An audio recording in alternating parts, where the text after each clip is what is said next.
Okay, welcome everyone. We are joined by Vensi Krishna, who will be talking us through how to get started in this crazy world that is no code. So I'm sure some of you already know what it is, but I think the first half of the session is going to be, basics, intro, and then second half we're going to dive into like an AMA and kind of tap into the world of knowledge and wisdom that Vensi has in this space, building really awesome like problem solving apps and lots of other things that she's experienced over the last few months that she's been in this space, but obviously years that she's been building cool things as an entrepreneur. So really excited to be joined with Vensi today and can't wait to hear what she's got to say. So without further ado, I shall pass over to you, Vensi. Thank you very much, Max. And let's get started. I'm going to share my screen. Just 1 second.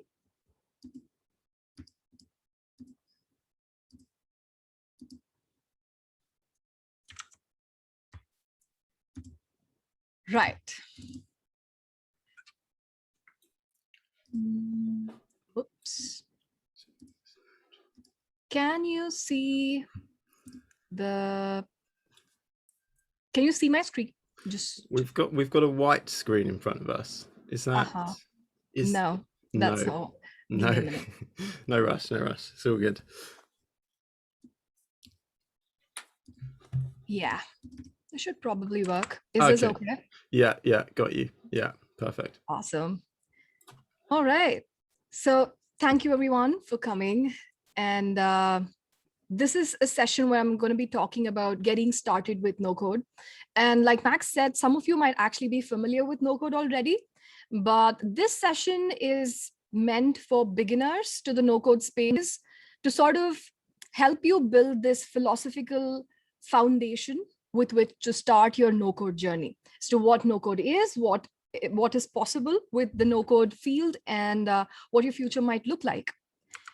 My name is Vensi. I'm actually a lawyer with a background in corporate governance and international law. That's what I specialized in. But then after law school, I've been working in the field of education and entrepreneurship. And while I've been doing no code stuff for many years before that, I sort of I've started putting in like a full-time effort since January 2021 this year into no code and learning the tools specifically. And then this happened through a fellowship called the No Code Fellowship at OnDeck, which some of you might be familiar with. And I loved that fellowship so much and the work that OnDeck was doing so much that I actually applied to work with them on the team. Instead of just like a cheerleaders on the sideline, I wanted to be a part of the team. And currently I'm actually a part of the candidates team at OnDeck. So that's about me. So what we'll be talking about today is two parts. The first part, I'll be introducing you to no code, the what, why, and how of no code, what is possible with no code, your careers that are open to you after you sort of have an experience with no code, some important tools with which you can get started, and then a little segment that I like to call how you can change the world with no code. And then the second part that we can actually do along with Q&A is sort of complementary skills that I think you should know while you design and create your first app with no code, distribution, marketing, branding, design, and those other skills that might be important. So let's start with no code. What is no code and why is everyone talking about it? Why the sudden popularity? So no code really is the difference between writing lines of code versus actually dragging and dropping almost visual components and then building an app. You can build an app with lines and pages of code, or you can also use a no-code tool builder and drag and drop components visually and then build an app. Now, the point is that it's not that there is no code on the right.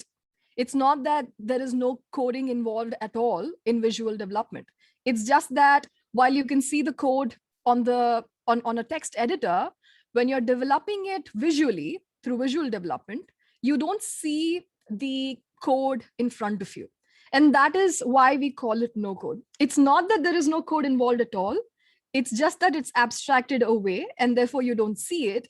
And then one simple way in which we refer to visual development is calling it no code. The point is that you can develop apps in both ways. It's just that no code makes it faster and it's a little more simple, as I will talk to you in just a bit. Let me give you a very specific example. Let's say that you want to create a simple automation for yourself where you want to look at the data for the weather, like a prediction for tomorrow, and say that if there is a chance of rain that's being predicted by the weather app, then you want a reminder to be sent to your phone through a text saying, hey, maybe you should consider taking an umbrella to work. Now you can build that automation through lines of code like this, or you can do it visually through something like Zapier, where you say, when this happens, that is today's forecast says that there's a 90% chance of rain, then do this, just send an SMS. And then the third part there is also send a group channel message for all my friends on Slack. So you can do it in this way. You can write pages of code and do the same thing, or you can get it done through something like Zapier. Now, because you can't see the code that's running behind this automation, we call it no code. But of course, as you can imagine, this is supported by lines of code on the backend. So let's talk a little bit about the history of computing. So we know right now that we carry like really powerful supercomputers in our hands in the form of our smartphones.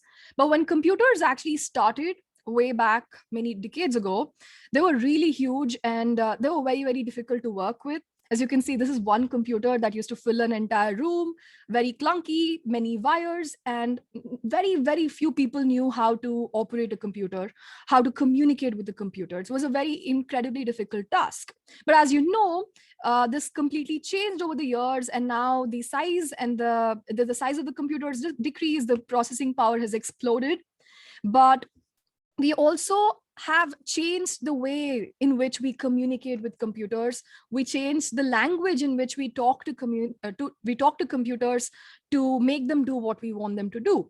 Initially, we started with punch cards. I'm not sure if you're familiar with it, but the first ways in which we started talking to computers and communicating with computers, the first programming language was through punch cards.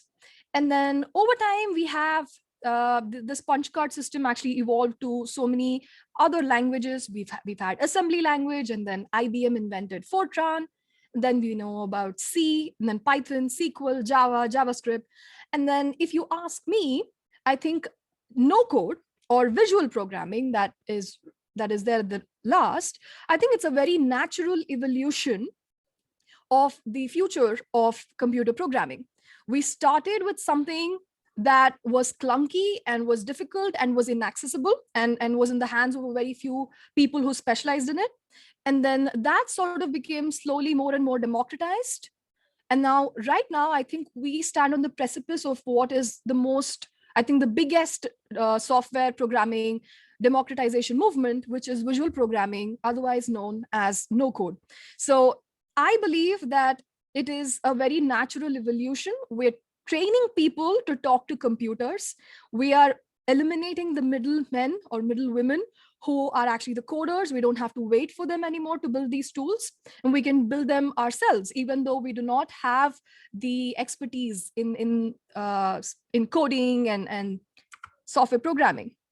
One reminder that I think we should have in the beginning of our journey is customers don't really care about code or the lack thereof. Customers really care about solutions. Your users don't really care what you build the solution with. You can build it with code, you can build it with no code, you can build it with no code and low code. But the point is that as long as your solution works, that is what we care about. And that is why no code is such an important movement for someone like me with absolutely no background in tech. Whereas I'm actually able to build apps and tools that work for me and actually work for other people as well. So this is what brings me to why should you care about no code? Why is no code so important? I think that no code is three things, and I love no code for these three reasons.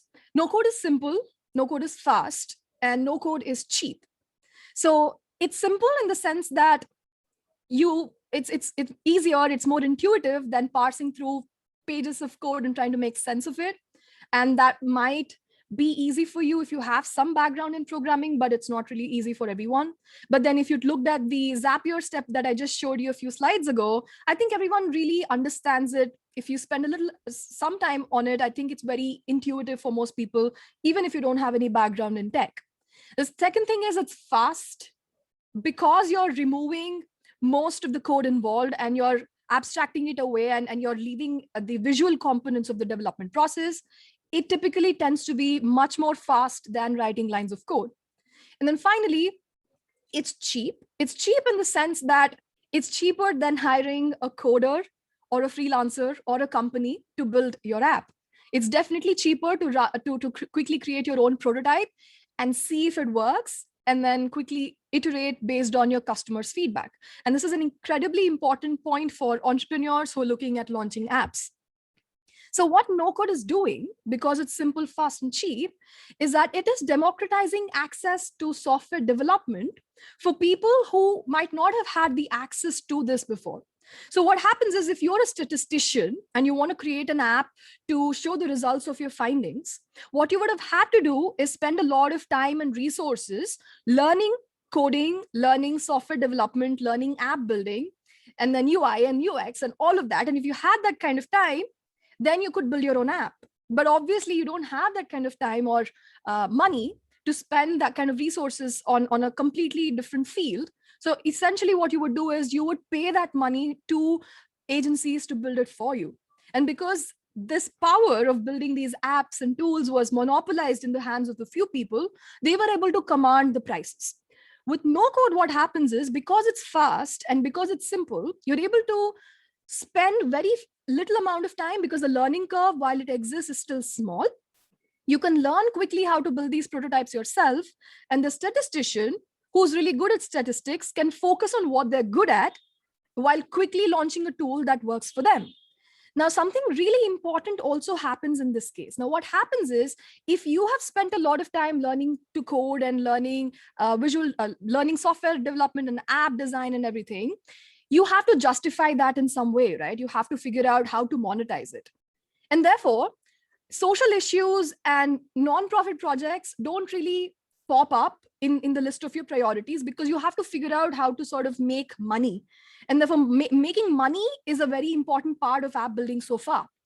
But now what happens is, because it's simple, fast, and cheap to launch apps, NoCode is also able to help you launch nonprofit projects and actually solve social issues in a way that coding was never able to do. So these are the reasons I think you should care about NoCode. And something else that I want to point out before we go ahead is no code easy? Because there are times where I see people, some of my students, they realize that it actually takes a few days to build an app, even using no code tools. And they're like, well, this is, it looks like I'm doing something wrong, or no code is not what I thought it was. And it's just worse, give up. So I think that no code is not easy. I don't think the point of no code is that it's easy. It's certainly more intuitive than writing pages of code, as you've just seen, but it's not easy. It's simple in the sense that it's more intuitive. You understand what's happening more easily than actually having to learn a completely new language. The syntax is much more intuitive to understand, but it's not as simple as like snapping your fingers and expecting an app to be ready in a few hours. Depending on the complexity of what you're trying to achieve, it might take a few days, just like any app building process. But it is certainly more simple and easy to understand than writing lines of code. So what can you build with no code? For me, when I started building apps, I launched my first app earlier this year for Valentine's with the amazing people from Bad Unicorn, Ash and Vit. who are also members of the community here at 100 Days of No Code. So we built something called Cupid on Deck, which is actually a nautical themed Valentine's messenger. It's a very simple app to spread joy and love amongst our community at On Deck, and was a very small app. And it took us about 2 days to build it, and was a lot of fun. And then a month later, something else that I built was, so you can build basically a solution to help the justice delivery process in your country. So in India, justice delivery is actually very painful. People can't afford lawyers, and people don't have access to contract generation. So something that I was able to build was a contract automation platform, which is still live right now. You can check it out, which generates contracts for you in just under 10 minutes without the need for any lawyer. And it took one lawyer 1 weekend to build something like this using no code. And something else that I'm working on right now, and I think is a very interesting case study, is it's basically a COVID resources emergency response app that I was able to build for my city. So in April this year, when India started seeing its COVID spike and our cases were increasing, we built this hydcovidresources.com app to connect people with suppliers of scarce resources such as oxygen and hospital beds and medicines to those in need. This app, incidentally, it actually took 2 hours to launch. And I can tell you that I would be in no position to be doing any of this work without no code. And because of no code, I think that instead of, if I had spent time learning to code, I don't think I would have been able to develop any of this in the amount of time that it actually took me. So I think the reason why we were able to launch any of these projects in a few days or a few hours in other cases is because of what is possible with no code. So the point of this is to show you what is possible with no code. And so far, all of my projects have been nonprofit, but you can see how quickly you can build, you can monetize things that you build through these apps. Next is, how do I no code? So all of this seems really exciting. So how do I get started? Where do I begin? So something that we believe in the no code community is the importance of shipping quickly and then iterating. So today you might be able to launch something that might not be representative of the final version of your product, but you still ship it, you still launch it, right? So you start small, and then you start to learn, and then finally you be consistent, and then finally you will be able to launch it into the final version of the product that you want. The thing is that the final version that you want today might not be the final version that it might end up. Maybe in the process, you learn new things. Maybe in the process, your customers tell you that they don't want things that you're giving, but they want something else. So it's important to launch very quickly. It's important to start small. It's important to start lean and launch the minimum viable product. That is what no code helps you to do really, really quickly. So especially when you're building in public is something that most no coders do. When you're building in public, you meet some amazing people, you build your own community, you build your own set of customers who have your back, who are constantly communicating with you, who are constantly telling you what works and what doesn't. And then based on that feedback, you're able to iterate and launch new versions. And then finally, you are able to get a version of your product that works for you. If you actually commit to no code full time, it typically takes about 10 weeks to master a tool such as Bubble. Some people take longer, some people take a lesser time, but on average, it's about 10 weeks if you are able to put in your full time and you're able to actually commit to that kind of learning. So that's basically a timeline. And something else that I will remind you is that building in public really works.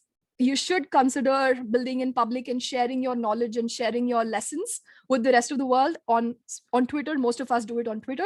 If not Twitter, maybe you could consider documenting it on a blog. So all of this is how you start. This is basically how your next few weeks are going to look. And then where do you start? So if you're just beginning, it really depends on what you're trying to do. If you want to start with something visual, like websites, and you want to build something that looks good, you could start with something like Card. If you want to start even more basic, you can start with Notion and start to design things on Notion. Card is amazing. It's very easy to get started, but there's so many things that are possible with Card that will blow your mind. So Card is something you can start. And then if you want more functionality, you want your website to do much more, then I think you can go for Webflow after that. However, if you're trying to build like things like apps, functional things that actually work, I think that you should start with Glide. In the workshop that I actually host, in the no-code workshops that I teach people to start with no-code, I start with Glide.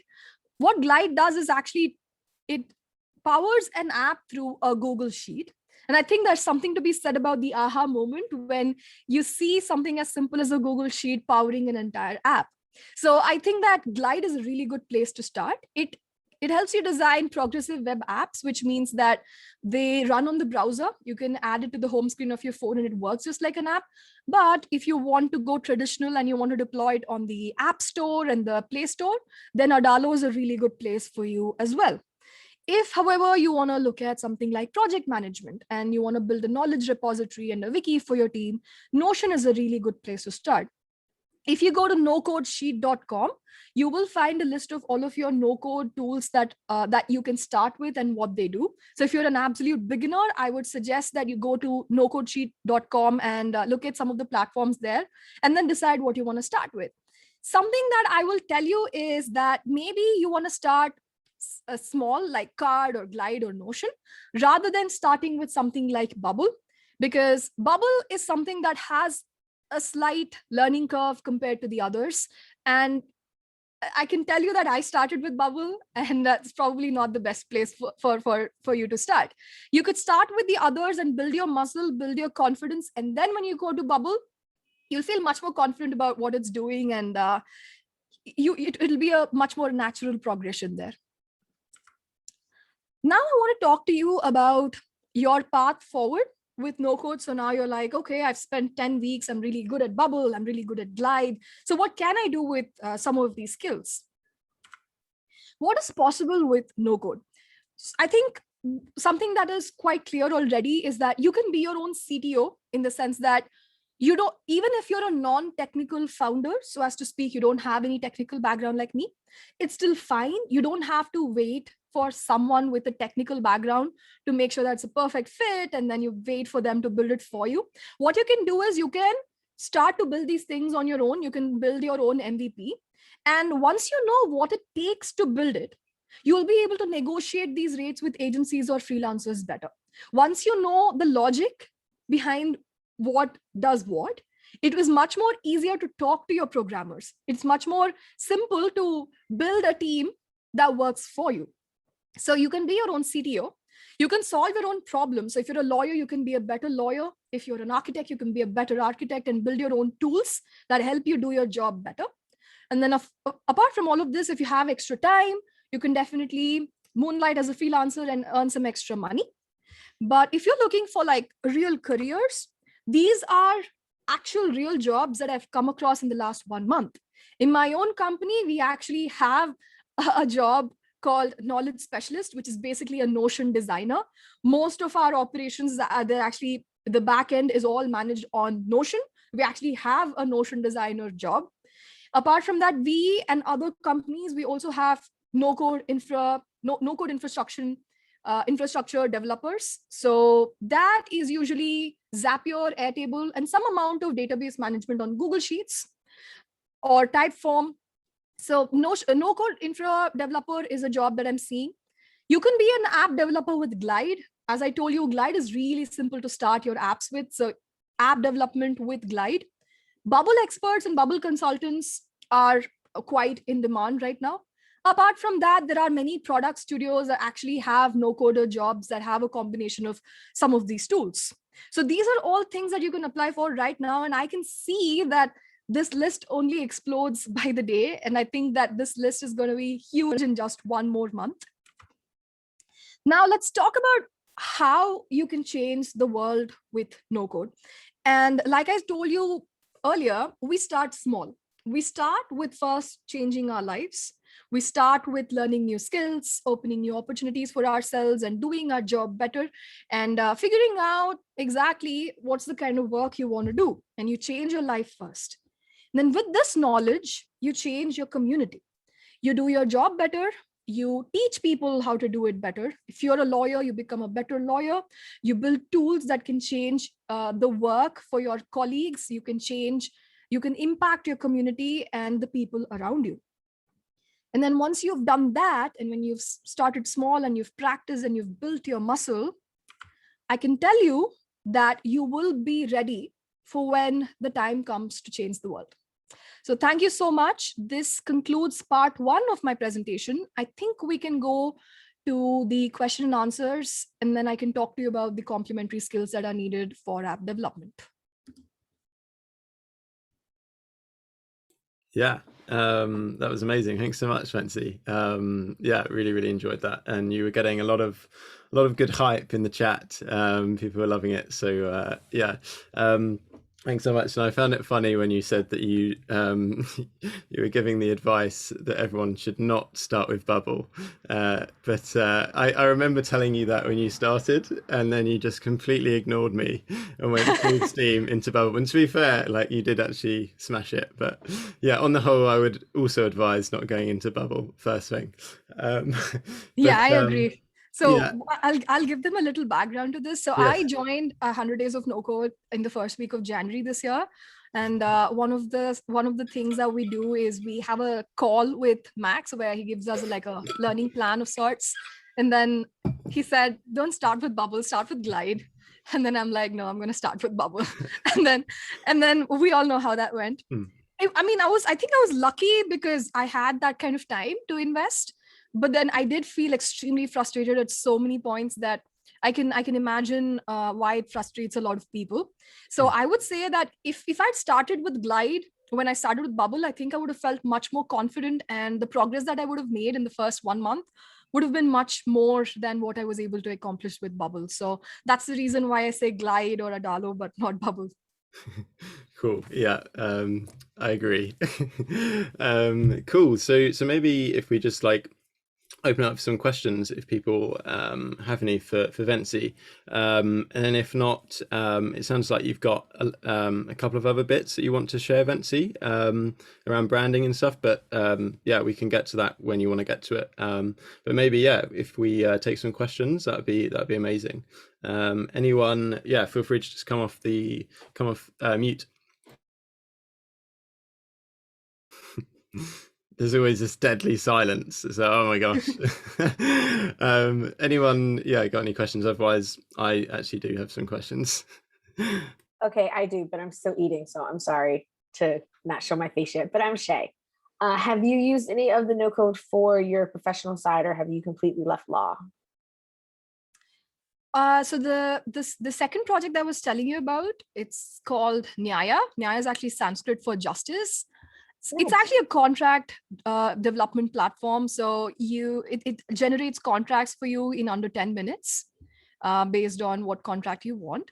So I don't practice law anymore, but one of the target audience for which this tool is intended is actually lawyers, so that they can focus on other things, because contract drafting is largely an algorithmic process. Doesn't really require you to sort of reinvent the wheel with every contract. So one of the ways in which it helps the profession is that if you can generate contracts in under 10 minutes, then the lawyer can focus on other aspects of what the client wants. So your service to the clients can get improved. So while I don't practice it, I have shared it with my lawyer friends. I don't practice law, but people who are practicing law are using the tool. And is it international, or is it only for law in India? Right now, it's focused on Indian specific contracts. Okay. But it's actually easy to sort of scale it for other countries as well. Thank you. That's amazing. I have got a question. Oh, Chief, can we have the link for the contract app? Yep, I'm just sharing it with you. Awesome. Cool. Yeah. Sorry, I just want to throw one more thing out. I'm so sorry. I do photography, and I know a bunch of beginner photographers that are always looking for really good contracts. And contracts are no joke. They're extremely expensive, and trying to get one that an actual lawyer has written is even more expensive. And so Mhm. something like this would be amazing for artists that can't necessarily afford a proper legal contract, but can still get what they need for the law to cover them so nothing can happen that way. The app would be amazing. So I don't know how much you want to put more work in it, but something like that would be amazing for just people that can't afford the other way. And Legal Shield and all that stuff, that's cute and dandy, but sometimes we need something a little bit more than just that. So throwing that back Mhm. at you. Amazing. Thank you for that feedback. So my goal was to sort of limit it to India uh, for to begin with. And I launched this about March. And then because I started working on the COVID app right now, I'm slightly caught up with that. But I'll definitely contact you after this session. And for when stuff is less crazy, I think we can talk a little bit more about this. I would love that. Thank you. Awesome. I've got a question. So there's obviously a recurring theme in all your projects, in the sense that they have a social impact. How do you go about, obviously your message in this is, to change the world, but like, how do you go about finding problems to solve in the first place? And what's your sort of process for that before you even start building? Right. I think one of the apps that I haven't really displayed here is one that I launched for the demo day, 100 days of demo day. So my dog is actually diabetic. So I launched a pet diabetes tracking app. And that was why I actually signed up for 100 days of no code, so that I could build one. And it was really awesome to finally launch it in the demo day itself in, I think, March. So the answer to the question is really, I start with my own life. It's really that I know that I have problems that can be solved better with tech. Like, could I have solved my dog's diabetes without an app? Absolutely, yes. I have a system on Google Sheets and then Notion and all of that, but I know it can be more efficiently solved using an app. And therefore I start there, right? So I know that all of us have our own problems in our personal lives or our professional lives where we know that things can be done better. And then I think that's all we need to start at. We start with making things better. We start really small. And then for when we start there, the moment we start doing it, so many new doors open in the form of people giving suggestions, in the form of people giving guidance, and then also in the form of new tools being launched that you can add to your app and make it much better. So I think really I started with my own self, whether it was the first one, which was the Valentine's Day messenger. We actually had a Valentine's Day messenger in the form of a person running around and giving messages in college. In my college, during Valentine's Day, there was a messenger running around and giving anonymous messages to people. So I was like, you know what, that can be done at On Deck using an app. Then I was a lawyer, and I know that contracts can be generated in a better way. And then I launched the contract automation platform. My mom fell sick with COVID a couple of weeks ago, and it was incredibly difficult to find hospital beds for her. And I knew that there were so many other people in my city who needed access to these scarce resources. And instead of like a Google Sheet, I knew that an app would serve the purpose better for my city. So it all started for me in my own life, right? And then I can't help but believe that if everyone starts with their own life and their own communities, I think it will change the world. Yeah, thanks so much. Yeah, I completely agree. Absolutely. Awesome. Crystal, over to you. Hi, Vancy. Hi, everyone. So I started creating my app. At first, I started with Glide, then I had the meeting like you did with Max, and he said, well, for what you need, Adalo. So I started using Adalo.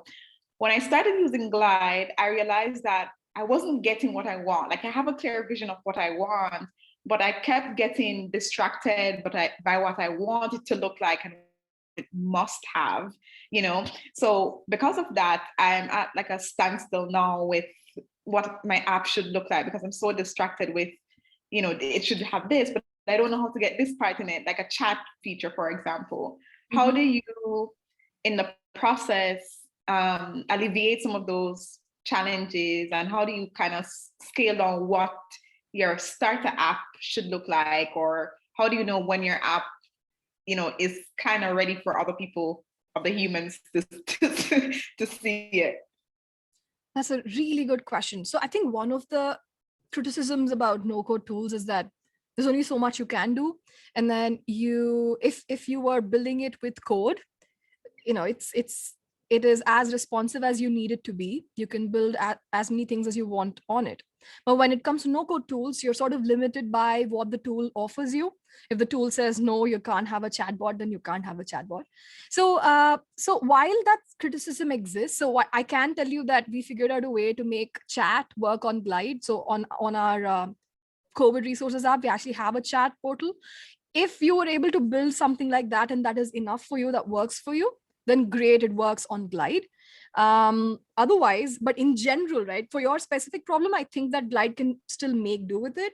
You can still make do with Glide for something like this. But in general, right, in general, where problems pop up where you just can't solve it because of the limitations of the tool, I really think that one way is to quickly decide something else to be your main value proposition for your customers if you want to stick to the tool, or if you want to stick to your old minimum, like your older value proposition, then you change the tool.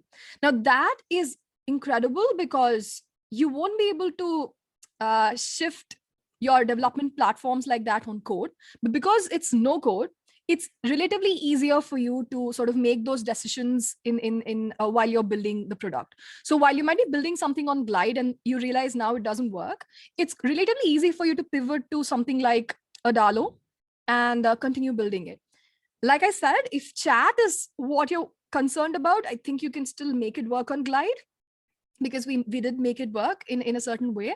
But if that doesn't cut it and chat is still a very, very important part of what you're trying to do, and you want the chatbot to be powered by AI and everything, then I can tell you that Glide still doesn't allow you to do it. So we have to be a little patient with these no-code tools. I think they're largely responsive to the needs of their community because they're seeing that a lot of people are using no code right now, but we have to understand that there is an unprecedented demand for no code right now. And amazing people like you have amazing ideas, and we have to give these tools a little more time, a little more breathing space to make sure that they can respond to our requirements. And I can actually see that happening. I can see the Glide community and the Bubble community of the team, they're responding really quickly in the last few months, and I'm seeing them ship the changes that they've never shipped that quickly in the last few years. So like I said, if you can make do with Glide, with sort of with the change of your value proposition, great. Otherwise, I think you should quickly pivot to another tool and make that work. No, thank you, Nancy. I've actually pivoted to Adalo because I wanted the app to also have like multiple users, so like a mentor and a mentee. Yeah. So thank you very much. Amazing. All the best, Crystal. Thank you. Awesome. Chief, over to you. Yeah, this is a great intro. I really like it a lot. I'm hoping to be able to share this with a lot of people who are kind of sitting on the fence, who don't know if they need no code or do. It's great. When I saw the punch card thing come up, I was like, oh, that's awesome. What I wanted to ask was, as you're going down this process of building out tools and shipping tools and shipping products, have you come across the part in the process where you're like, yeah, this one needs to sit on the shelf, or this one is definitely not going in the right direction, and maybe I just need to can it and just start from scratch again? Like where do you set the block for this stopping point when you're in the process? That's a really good question. I think that all of us in the no-code community, I think Max will agree that there's always a bunch of projects that are still on the shelf. Maybe we worked 50% on it, or we were close to launch, but we just shelved it in the last minute. Just because, number one, so the moment you get into no code, you're really excited about what you can do, that you see like a huge bunch of problems in front of you. And so maybe something takes higher priority than another one suddenly for whatever reason. And so that is my main reason, is that there's so many things that I'm doing that I have to focus on one rather than the other. And then by the time that actually gets launched, my older projects are probably stale, and maybe they need a completely new look before I can launch them. And there are many ideas that I have that I started working on, but I haven't really launched.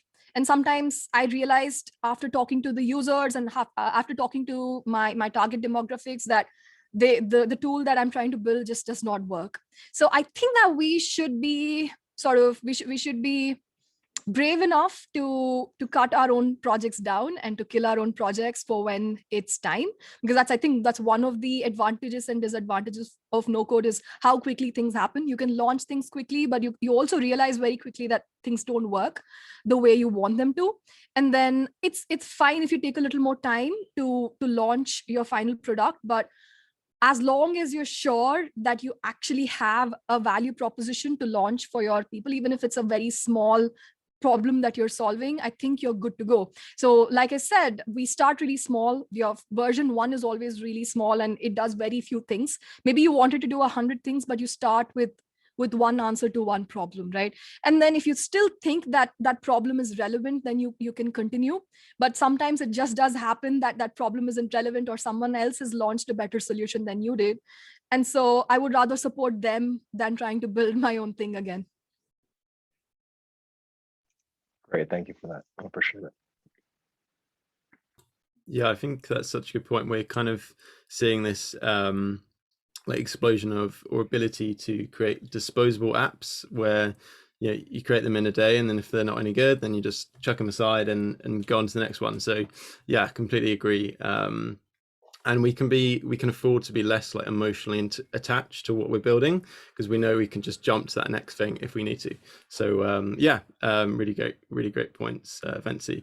Cool. Has anyone got any other questions for Vensi before I dive in with some more? Cool. Okay. I'm really eager to, I know you're still like in the midst of this, but in the space of a month, you have gone from building a Glide app on your own or with someone else to 60 plus people working on a decentralized team or project with 300,000 plus users. What can you just talk us through what that experience has been like on like a high level, and then just some like, even if you've been able to process it yet, like some like lessons that we can take away from that experience, whether that is, can no code apps scale to like, how do you build something that is usable for that amount of people? Because ultimately like 300k users, like you're restricted in how you've designed your app, but the fact that there's so many users suggests, one, you've obviously hit a real problem and a need, but like you've designed it in a way that people can use it. So there's so many lessons here, and I'm sure like we could have a whole workshop on its own for that, but just high level lessons, takeaways would be amazing.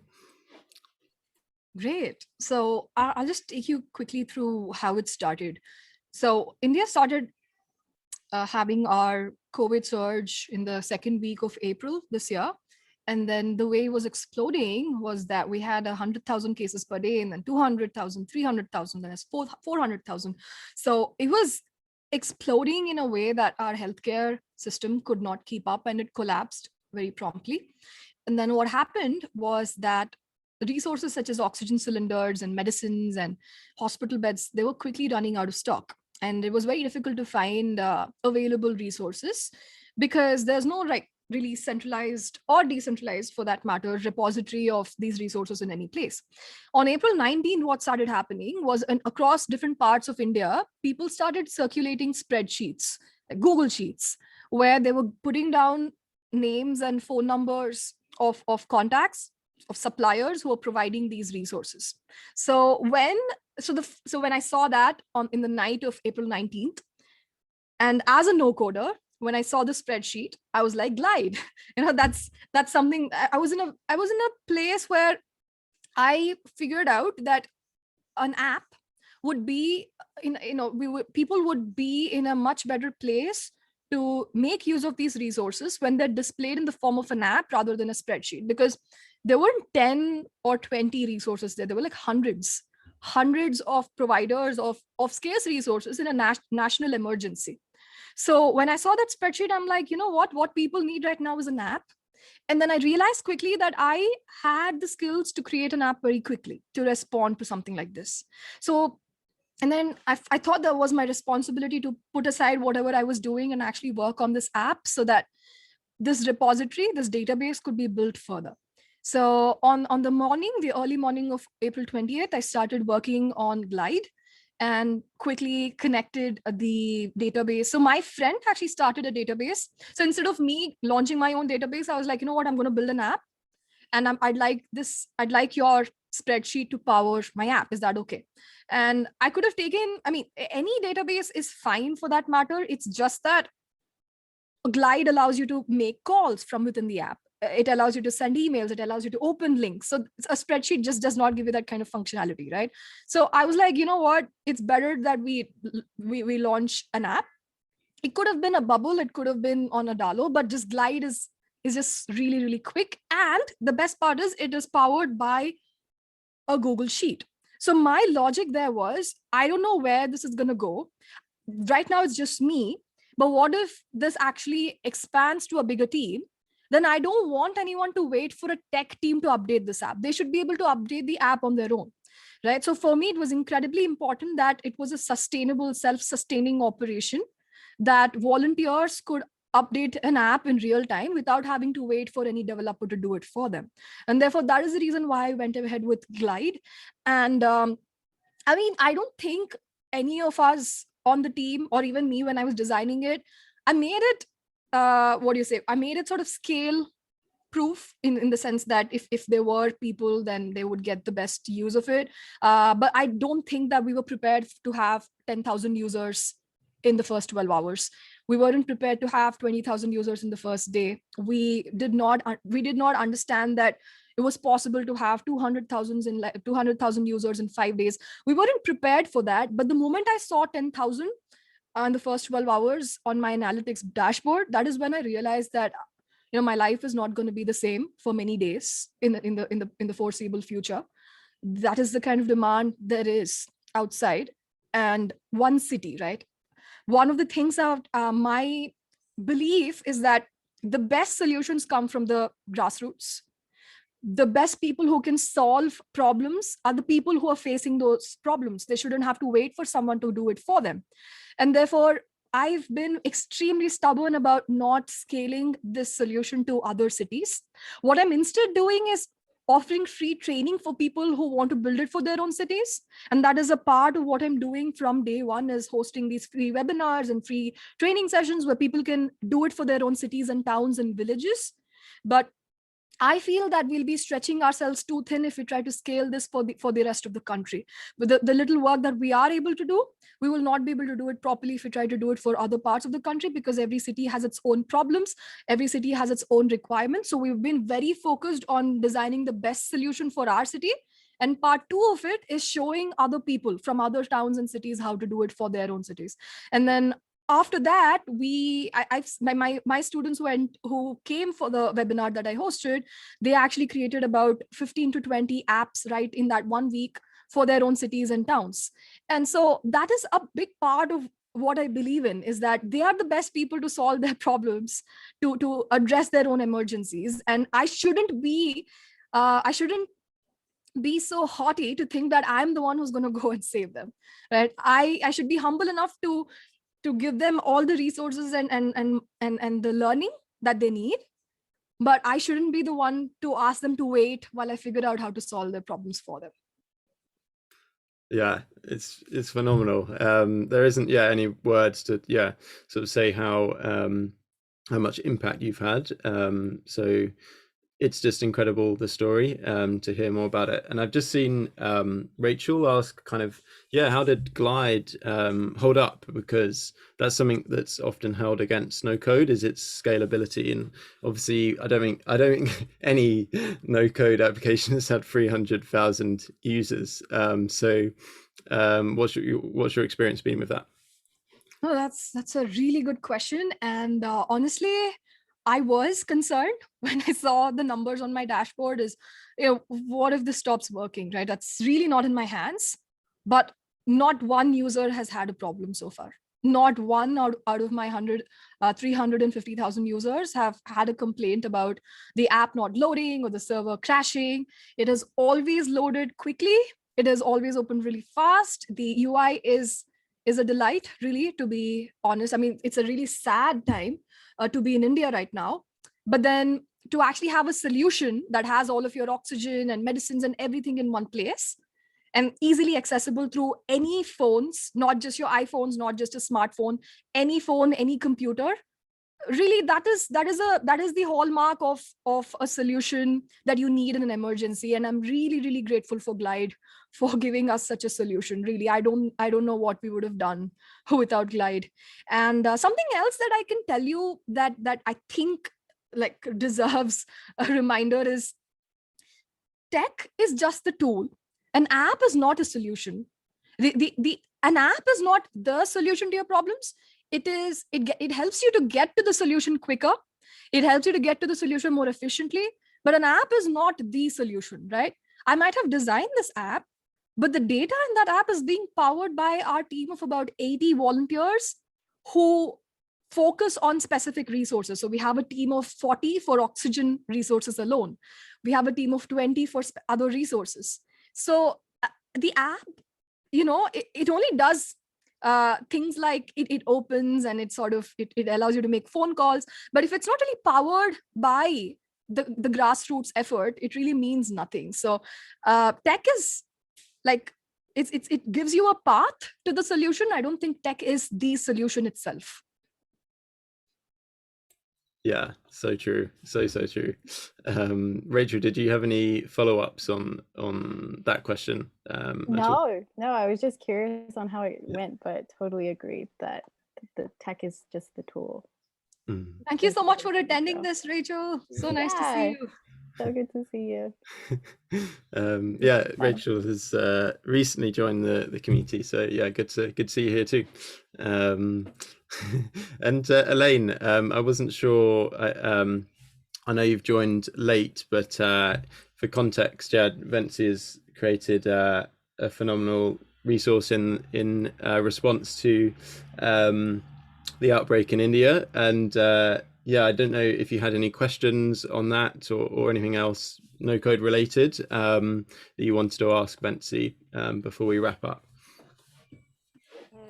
No, Max, I'm just open the link and I'm fascinated because Ventsy, you did an amazing job. I think this time is so important. This type of tools. So people need to have access information, and you are doing an amazing job. It's so really well built. Thank you so much, Elaine. Thank you for saying that. Yeah, thanks, Elaine. Cool. So I don't know if anyone. I see we're hitting the hour. I just wanted to quickly ask, like, is there any other questions people have? If not, I'll kind of chuck it back over to Ventsy to maybe just close up or at least if there's anything else you want to share or whatever. So yeah, link to the diabetes. Cool. Yeah, I'll send that. I'll send the diabetes doggy app. Yeah. I think one last link that I think might be helpful is I documented how we built the COVID app in India, and I hosted a free session on how to build it in under 2 hours. I actually have a Notion page on how to build this. So if you're building an emergency response app, or if you just want to know how to build a Glide app in under 2 hours and launch it, I think this might help you. So that is the link that Max has just shared. But let me just show you quickly how that looks. So this is a Notion page that I was talking about, and Max just shared this link. So this is the app that I wanted to show you. This is what my app looks like right now. So vaccines and testing and oxygen, and this is the app like right now. So if you wanted oxygen, if you're someone who wanted oxygen in Hyderabad, this is the status of what's happening. And there's a repository of doctors here. So there's a directory of doctors who are offering services during the time of the crisis right now. We have a chat window here that we built. And then there's a feed that we've tied up with reporters from our city, where we're providing the news about COVID in the city. Apart from that, we have a daily cases dashboard and a bunch of other things. You can check it out when you can. So I actually created a session on how to build this app. 2-hour session. The session is embedded as a YouTube link inside this Notion page. And after that, you could check out this Canva page as well. That gives you a template to sort of just design some of your assets, like your logos and just branding and colors. So I just thought that might be helpful for beginners if you're just launching a Glide app. And I think the link has just been shared by Max in the chat. It sure has, yeah. Amazing. And any kind of final words you want us to take home with us from this presentation, Vensi? I think that we're just beginning to witness what no code is possible, what no code makes possible for all of us. I think the first adopters of no code are people like coders who realize that their job can be done much more quickly and much more in much more simpler ways through no code. But I think what we're witnessing right now is the first meaningful wave of non-technical founders and non-technical people taking up no code and launching their own projects. And I think that the world is going to witness an explosion of such projects really soon. And I think what we should do as sort of founding members of the community is document our process, document our learning, and not be afraid to share everything that we learn openly. Build in public and learn in public is what I say. And I hope to see some of your projects and hope to connect with you all on Twitter. Amazing. Thanks so much, Vensi. It's been really, really enjoyable and insightful to hear all your lessons and introduction to no code. So the link or the recording for this will be up soon. And yeah, thanks everyone for coming. Really, really good to see you all, and see you all on Slack, Twitter, elsewhere over the next week. But yeah, again, thanks so much, Vensi, and see you all soon. Thank you, Max, and thank you everyone for coming. Bye. Yeah, cheers, guys. Bye.